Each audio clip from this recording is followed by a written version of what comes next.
It's not an everyday sport. You don't find it everywhere throughout the country. Not that many people play it, so it's like unique.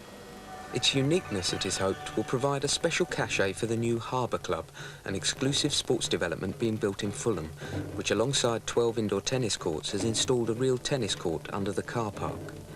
There are also plans for the refurbishment of a court in Newmarket and some radical proposals for building a new second court at Hampton Court itself. The idea, I think, is to create a national tennis centre with a glass court. And this being the sort of spiritual home of the game, it's a good idea to do it. There are a lot of hurdles to be overcome first, particularly with English heritage, and there are a number of people who are naturally concerned that perhaps a new building in an old palace like this isn't appropriate, but we're still very hopeful. Apart from anything else, I mean, apart from being able to add to what the palace can offer, having two courts and being able to hold the major tournaments here, it will become, I think, very quickly the world centre of royal tennis, which will be, I think, excellent. Well, it's important for us in a growing sport as we are to have new courts anywhere, but we are in need of a court which is glass-backed and able to cope with a number of spectators. This court, for instance, would have, I understand, 500 spectator seats, which is not very much by comparison with other arenas, but for real tennis it's revolutionary. But can the sport shed its elitist image and become popular with us mere citizens? Just as golf and squash a few decades ago had a similar image, clearly they don't have that image now. Real tennis has that image now. I think in 10 years, 15 years, it'll be as commonplace as perhaps squash and golf now are. At least I hope so. Well, if you're interested in having a go, write to Brigadier Myrtle at Queen's Club, Palliser Road, London, W14 9EQ. And we'll give you that address again at the end of the programme. Time now to go back to the action. Remember, Chris Bray took the third set to make it 2-1, but now trails 5-2 in the fourth. Julian Snow in a strong position, needing just one more game for the match. He's at the service end. And Chris Bray once again in deep trouble. Yes, he's got himself in a bit of a hole this set. Julian's turning the screws. But that's a good counter. Yes, he needed the chase, he needs the service end. If he's going to get back into this set, he's going to have a run from the service end. And obviously he needs a chase to get there. And that's the judge to be a chase worse than 3. Yep, there it is. Ball hits in the neck. Nothing Julian can do about that.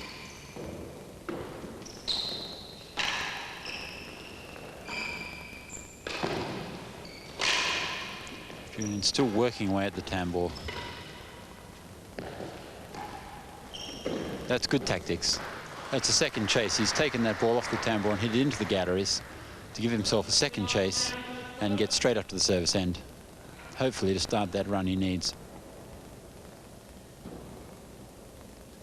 Scrambles it back. Julian just pops it up, reads it comfortably, straight into last gallery. And the first chase they'll play off will be the one worse than 3. The one that hit the neck earlier. Julian needs to beat 3 with his second bounce. That's behind the 3-yard line. Closer to the back wall. Well up. Hit the back wall in the full and bounced out to about 5. Chris just left it and Julian lost the point with that shot.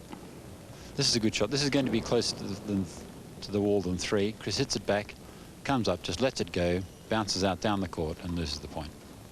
So it's not just the ball you've got to read, it's your position on the court. You've got to be absolutely sure about it. Yeah, the good players know pretty much where the ball's going to go. If they didn't know that, they couldn't hit it, basically. We've been going about 2.5 hours now, and obviously the legs will be tiring a little bit, but also mentally it's a terrific strain. You have to concentrate on every point, not just on hitting the ball, but on leaving it and where you are in the court. But I think that the adrenaline of getting perhaps close to the end of the match will be countering some of the fatigue now.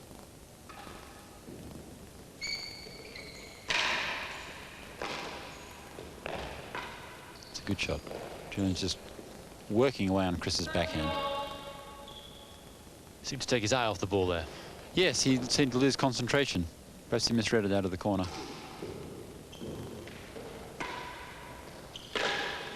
That's a great shot. This is the sort of play that we expect from him when he's winning, and the play he needs right now. slightly overhit, steps in, volleys, straight in the grill. So now it's 40-30 and a chance for him to go 3-5. He desperately needs this.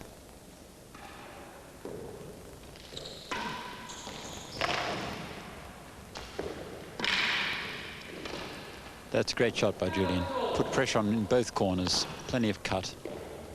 Cutting a lot. Yeah, he cuts the ball where Chris tends to force it. Oh, that's a great shot. That brings up his first match point. After 2.5 hours. So here he is, Julian Snow, the number 3 in the world with match point. It's a good serve. Up on the penthouse, a chance to put the ball away. And full bite, he thought he was going into the tambour? Yes, I think he read tambour there, got across, but wasn't able to get the ball back over the net. So match point saved. Oh, that's not a high percentage play there, the backhand force for the dead on, but he's brought it off and brought himself up another match point. That's a great shot under pressure. Match point number 2.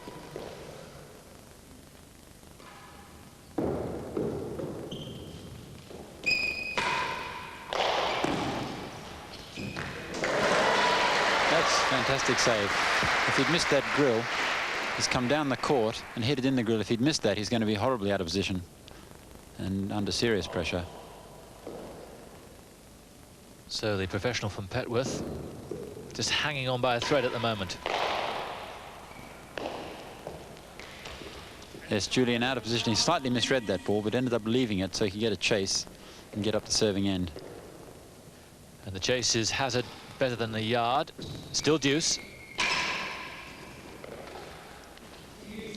But another mistake from Chris, and it sets up match point number 3. Yes, that was quite a bad mistake. He wants to put the pressure on Julian here. It's always a traumatic moment when you get close to winning a tournament.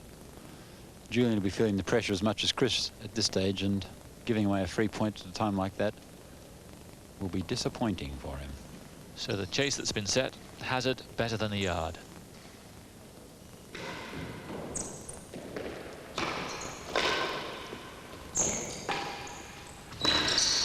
Yes, again, Julian moving up to cover the galleries, which are all winners for Chris on the hazard chase, and finding himself out of position and losing the point.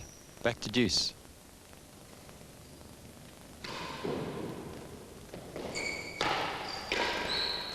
Well defended.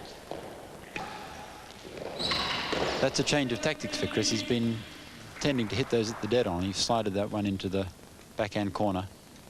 So the chase that's set is better than 3. Still deuce.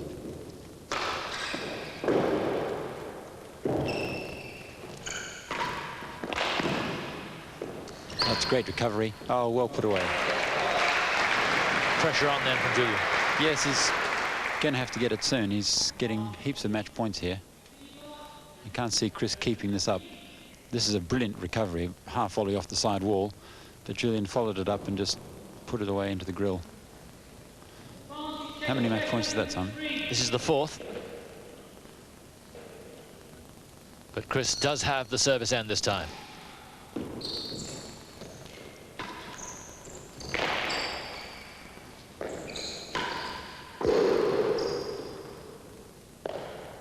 And that's lost the chase. That's fallen out there at 5.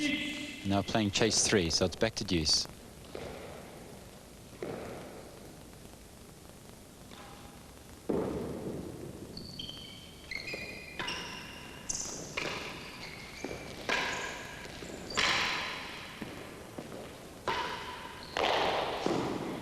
That's a nick.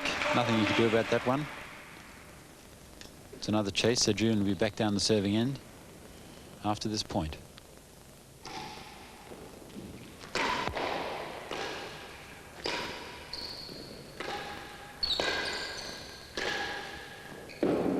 This is tense stuff.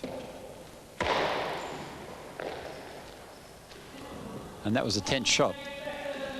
He'll be disappointed with that one. He should really have got that back over the net. It was screwing around off the wall. Julian boasts it into the side wall here and picks up a tremendous amount of spin, jumps sideways off the back wall. But a player of Chris's caliber should have read that. So now Julian Snow has match point again, and this time with the serve.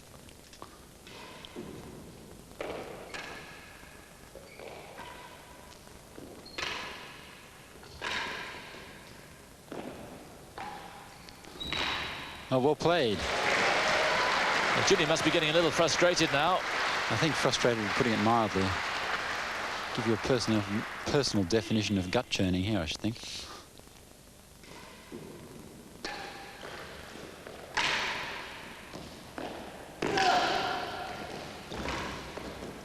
He's missed his favourite shot into the winning gallery. Great defence. More good defence.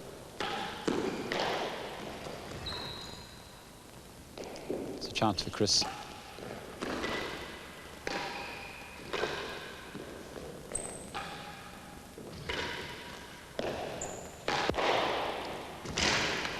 Oh, fantastic. That's why he was so worried about Chris before. That's the kind of shots he can produce. Yeah, he's just slapping away at the ball. Not too many errors. Here he comes. I thought he was going to hit that one, but he ended up pushing it into the backhand. That's very strong from the hazard end. That's very good.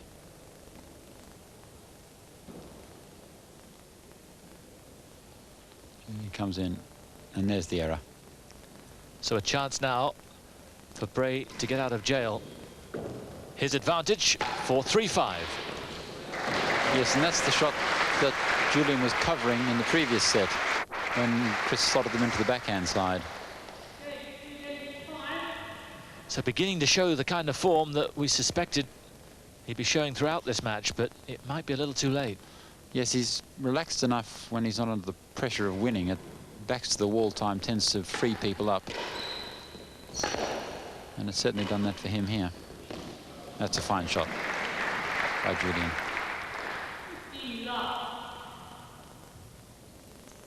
Julian, the bond dealer and a great gambler, although he assures us he's got no money on himself in this match. But he certainly hasn't backed his opponent. That's a great shot by Chris.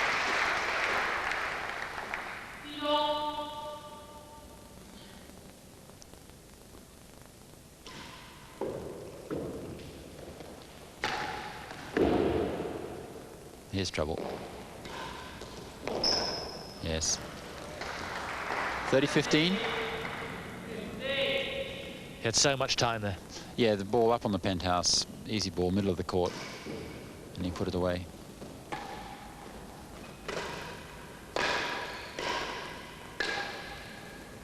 Same thing. Well defended. He's under pressure from the moment he put that ball up above the penthouse and never recovered, even though the rally took 2 more shots to finish. This brings up 2 more match points. Yep.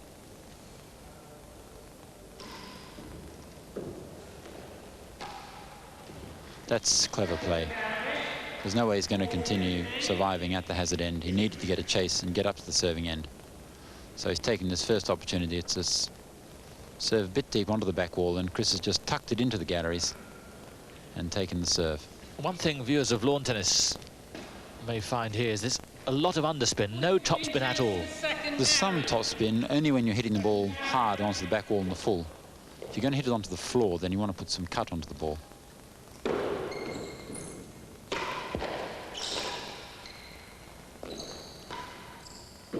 Oh, that's a nervous shot. That's very well played.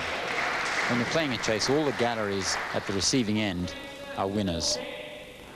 Julian's gone for the last gallery, put it onto the roof.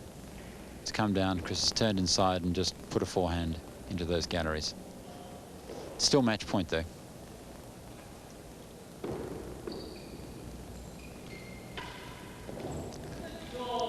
Again, Julian, recognizing the importance of the serving end, has done the same as Chris did.